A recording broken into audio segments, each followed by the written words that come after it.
cartoon story where every tale comes to life. এক দেশে খুবই দরিদ্র এক লোক বাস করত। তার ছিল খুব সুন্দর এক হাঁস। হাঁসটা লোকটার খুব প্রিয় ছিল। হঠাৎ একদিন বলা নেই কওয়া নেই সেই হাঁস সোনার ডিম দিতে শুরু করলো। লোকটা তো সোনার ডিম পেয়ে মহা খুশি। প্রতিদিন সেই হাঁসটা সোনার ডিম পাড়াত, আর লোকটা বাজারে বিক্রি করে প্রচুর টাকা পেত।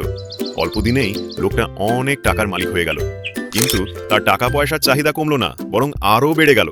সে ভাবলো হাঁসের পেটের ভেতর হয়তো অনেক সোনার ডিম আছে, প্রতিদিন একটা ডিম কেন, একসাথে সব পেলে তো ধনী হয়ে যাব। এই ভেবেই সে বিন্দু মাত্র দেরি না করে হাঁসের পেট কেটে ফেলল। কিন্তু একই, হাঁসের ভেতরে তো কোনো ডিমই নেই। লোভে পড়ে সে তার প্রিয় হাঁসকেই হারালো। তখন সে নিজের মাথায় হাত দিয়ে চুল ছিঁড়তে লাগলো, কারণ বেশি লোভ করলে এরকম পরিণতি হবেই। তোমরা কি বলো, লোভ করলে কি শেষ পর্যন্ত ভালো কিছু পাওয়া যায়? গল্প থেকে আমরা শিখি অতিরিক্ত লোভ সব সময় ক্ষতির কারণ হয়। যা আছে তাতেই সন্তুষ্ট থাকতে শেখো, কারণ লোভ মানুষের প্রাপ্তিকে নষ্ট করে দেয়।